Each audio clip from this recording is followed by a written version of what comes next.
খবরের চ্যানেল বা নিউজ পোর্টালগুলো খুললেই একটা দৃশ্য খুব কমন। রাতারাতি রাজনৈতিক নেতাদের শিবির পরিবর্তন, যাকে আমরা বলি জাম্পিং শিপ। মানে আজকে যিনি একটা দলের একদম হার্ডকোর সাপোর্টার হয়ে গলা ফাটাচ্ছেন, ঠিক পরের দিন সকালেই দেখা যাচ্ছে তিনি সম্পূর্ণ ভিন্ন রঙের স্কার্ফ পরে অন্য দলের হয়ে স্লোগান দিচ্ছেন। কিন্তু কেন এমনটা হয়? এটা কি হঠাৎ করে তাদের মনে জেগে ওঠা কোনো আদর্শিক পরিবর্তন, নাকি এর পেছনে রয়েছে অন্য কোনো ডার্ক রিয়ালিটি, মানে শুধুই স্বার্থ? চলুন এই পলিটিক্যাল মাইগ্রেশন বা দল বদলের পেছনের আসল রহস্যটা আজ ডিকোড করা যাক। আমরা খুঁজে বের করব ওয়াই পলিটিক্যাল লিডার্স অ্যাকচুয়ালি জাম্পশিপ, কারণ বাইরে থেকে আমরা যা দেখি আসল গল্পটা তার চেয়ে অনেকটাই আলাদা এবং অনেক বেশি গভীর। মডার্ন পলিটিক্সের সবচেয়ে বড় আয়রনিটা বোধহয় এটাই, গতকাল যে দলটাকে বলা হচ্ছিল দুর্নীতিগ্রস্ত, আজ হঠাৎ করে সেই দলটাই হয়ে যাচ্ছে ভবিষ্যৎ। অনেক সময় এই রাজনৈতিক বক্তৃতাগুলো শুনে আমরা এক ধরনের ব্লাইন্ড বিলিভ বা অন্ধবিশ্বাসে ভুগে থাকি। আমরা ভাবি নেতারা হয়তো সত্যি দেশ বা মানুষের কথা ভেবে নিজেদের মতামত বদলাচ্ছেন, কিন্তু এত সাডেন শিফট, এর পেছনে আসল কারণটা কি? এই যে রাজনৈতিক রেটরিক বা বাগাড়ম্বরের আড়ালে একটা পিওর হিপোক্রেসি লুকিয়ে আছে, সেটাকে কিন্তু এখন চ্যালেঞ্জ করার সময় এসেছে। অন্ধভাবে এই হঠাৎ পরিবর্তনকে মেনে নেওয়ার আগে আমাদের একটু ক্রিটিক্যালি চিন্তা করতে হবে। আমাদেরকে সবসময় এই ন্যারেটিভটা গালানো হয় যে পলিটিশিয়ানরা দল পরিবর্তন করছেন কারণ তারা নতুন কোনো আইডিওলজি বা আদর্শে অনুপ্রাণিত হয়েছেন। কিন্তু সত্যি বলতে এই আইডিওলজিক্যাল এক্সকিউজগুলো হচ্ছে জাস্ট সারফেস লেভেলের ইলিউশন, একটা বিরাট বড় ভ্রম। এই বড় বড় আদর্শের কথার ঠিক নিচেই একটা কোল্ড রিয়ালিটি লুকিয়ে থাকে। এটা এমন একটা মুখোশ যেটা পরিয়ে সাধারণ মানুষকে কনভিন্স করা হয় ঠিকই, কিন্তু ভেতরে ভেতরে আসল মেকানিজমটা চলে সম্পূর্ণ অন্য ট্র্যাকে। না, হোয়াটস রিয়েলি ইন্টারেস্টিং হিয়ার ইজ এই দল বদলের পেছনের ব্রেকডাউনটা।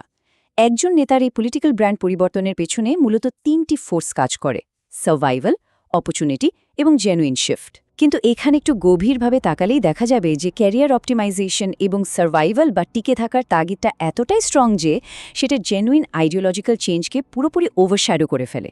মানে আদর্শের চেয়ে নিজের কেরিয়ার বাঁচানো আর সুবিধার জায়গাটা সিকিউর করাই এখানে অ্যাবসলিউটলি সবচেয়ে বড় প্রায়োরিটি। চলুন প্রথম এবং সবচেয়ে পাওয়ারফুল ফোর্সটা নিয়ে কথা বলি, সার্ভাইভাল। রাজনীতি তো ফান্ডামেন্টালি পাওয়ার ড্রিভেন বা ক্ষমতা কেন্দ্রিক, রাইট? তো যখনই পাওয়ার শিফট হতে শুরু করে তখন এই মানিয়ে নেওয়ার প্রবণতা মারাত্মকভাবে বেড়ে যায়। এটা কোনো আদর্শিক মুভ নয়, এটা কমপ্লিটলি একটা ডিফেন্সিভ মুভ।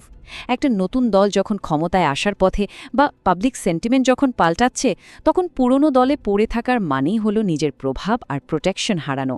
পলিটিক্সে ফিয়ার অফ ইররেলেভেন্স বা মূল্যহীন হয়ে পড়ার ভয়টা একদম অস্থিমজ্জায় গেঁথে থাকে। আর ঠিক এই ভয়ের জায়গা থেকেই পলিটিক্যাল মাইগ্রেশন ঘটে। এটা মূলত সেলফ প্রিজার্ভেশন বা নিজেকে বাঁচানোর একটা মরিয়া চেষ্টা। দ্বিতীয় ফোর্সটা হচ্ছে অপরচুনিটি বা স্ট্র্যাটেজিক পজিশনিং। এটাকে কিন্তু কোনোভাবে আইডিওলজিক্যাল অ্যাওয়েকেনিং বা নৈতিক জাগরণ হিসেবে ফ্রেম করার কোনো সুযোগ নেই। এটা হলো একটা রুথলেস সিস্টেমের ভেতরে পিওর ক্যারিয়ার অপটিমাইজেশন। একটা ভালো পজিশন, নির্বাচনে জেতার বেটার চান্স কিংবা রিসোর্স আর নেটওয়ার্কে অ্যাক্সেস পাওয়ার জন্য পলিটিশিয়ানরা সবসময় সবচেয়ে বেনিফিশিয়াল পলিটিক্সটাই বেছে নেন। নিজেদের জন্য সবচেয়ে সুবিধাজনক অবস্থান নিশ্চিত করতে ডমিনেন্ট ন্যারেটিভের সাথে নিজেকে অ্যালাইন করে স্ট্র্যাটেজিক গ্রোথ এনশিওর করাই তাদের একমাত্র লক্ষ্য থাকে। এবার এই পুরো প্রসেসটার মেকানিক্সটা একটু দেখি। এই দলবদলের কিন্তু একটা নির্দিষ্ট লাইফ সাইকেল আছে। স্টেপ 1, ধরুন পাওয়ার শিফট বা ক্ষমতার পালাবদল হচ্ছে। স্টেপ 2, ঠিক এই সময়ে কোনো একজন পলিটিশিয়ান বর্তমান দলে তার কাঙ্ক্ষিত কোনো পোস্ট বা পদবি থেকে বঞ্চিত হলেন। অ্যান্ড এক্স্যাক্টলি তখনই step 3, the switch is made for survival. বর্তমান দলে যদি ভালো কোনো পোস্ট না জোটে, তাহলে সবচেয়ে বেনিফিশিয়াল পলিটিক্সটা বেছে নিয়ে নতুন দলে জাম্প করাটাই হয়ে দাঁড়ায় প্রাইমারি ট্রিগার। এখানে আদর্শের কোনো জায়গাই নেই, পুরোটাই নিজের পাওয়ার ধরে রাখার একটা mathematics. So the crucial point is, আমাদের পলিটিক্যাল স্ট্রাকচার বা সিস্টেমগুলো কিন্তু কখনো অবজেক্টিভ ট্রুথকে রিওয়ার্ড করে না। এই সিস্টেমগুলোর ডিজাইনটাই এমন যে যার হাতে ক্ষমতা আছে তার সাথে অ্যাবসলিউট অ্যালাইনমেন্ট থাকলেই কেবল আপনার আনুগত্য বা লয়্যালটি পুরস্কৃত হবে। যে দলে ক্ষমতা নেই সেখানে লয়্যাল থেকে খুব একটা বেনিফিট পাওয়া যায় না। মানে সিস্টেমটাই নেতাদের বাধ্য করে সবসময় ক্ষমতার দিকে ঝুঁকে পড়তে, কারণ ক্ষমতা ছাড়া এই পলিটিক্যাল ইকোসিস্টেমে টিকে থাকাটা লিটারালি অসম্ভব। আচ্ছা, এই পলিটিক্যাল মাইগ্রেশনকে যদি আমরা আমাদের ব্রডার হিউম্যান সাইকোলজির সাথে কম্পেয়ার করি তাহলে বিষয়টা আরও ক্লিয়ার হবে। আমরা মানুষরা ন্যাচারালি অবজেক্টিভ ট্রুথের চেয়ে কমফর্ট, সেফটি আর অ্যাডভান্টেজকে বেশি প্রায়োরিটি দিই। বিমূর্ত কোনো সত্য বা আদর্শ নিয়ে পড়ে থাকার চেয়ে নিজের পজিশনকে প্রোটেক্ট করাটাই মানুষের বেসিক ইনস্টিংক্ট। পলিটিশিয়ানরাও তো মানুষ, তাই না? তারাও তাদের নিজেদের অ্যাডভান্টেজ আর সেফটি সিকিউর করার জন্য সবচেয়ে দ্রুত আদর্শ বিসর্জন দিয়ে দেন। এটা শুধু রাজনীতি নয়, এটা হিউম্যান সাইকোলজিরই একটা basic pattern. And this brilliantly illustrates how fast the truth changes. মানে সত্য কত দ্রুত বদলে যায়। একদিন যারা পুরনো দলের বা বিপক্ষ দলের তীব্র ভাষায় নিন্দা করছেন, ঠিক পরদিনই তারা সেই একই দলের তুমুল প্রশংসা করছেন। পলিটিশিয়ানরা কত এফর্টলেসলি এই ন্যারেটিভগুলো রাতারাতি বদলাতে পারেন তা ভাবলে সত্যি অবাক লাগে। তারা আসলে দল বদলান না, তারা জাস্ট ন্যারেটিভ বদলান। আর এই পুরো কসরতটা করা হয় শুধুমাত্র নিজেদের ইনফ্লুয়েন্স আর রেলেভেন্স ধরে রাখার জন্য। এই পর্যায়ে এসে আমাদের লয়্যালটি বা আনুগত্যের সংজ্ঞাটাকে একটু রিডিফাইন করতে হবে। পলিটিক্যাল লয়্যালটি আসলে কি? একদম টোটাল আনওয়েভারিং আইডিওলজিক্যাল কনসিস্টেন্সি বা অবিচল আদর্শিক অবস্থান। এটা আসলে পলিটিক্সে একটা ভেরি রেয়ার চয়েস, বলতে গেলে দেখাই যায় না। বর্তমান সময় পলিটিক্যাল লয়্যালটি মানেই হচ্ছে ডমিন্যান্ট পাওয়ারের সাথে অ্যালাইন্ড থাকা, জাস্ট ফর সেলফ প্রিজার্ভেশন। আদর্শিক প্রতিশ্রুতির চেয়ে নিজের আত্মরক্ষার জন্য ক্ষমতার সাথে আঠার মতো লেগে থাকাই এখানকার মূল কথা। আনকমফোর্টেবল শোনালেও এটাই চরম বাস্তব। এখন লজিক্যালি একটা প্রশ্ন কিন্তু সামনে চলেই আসে।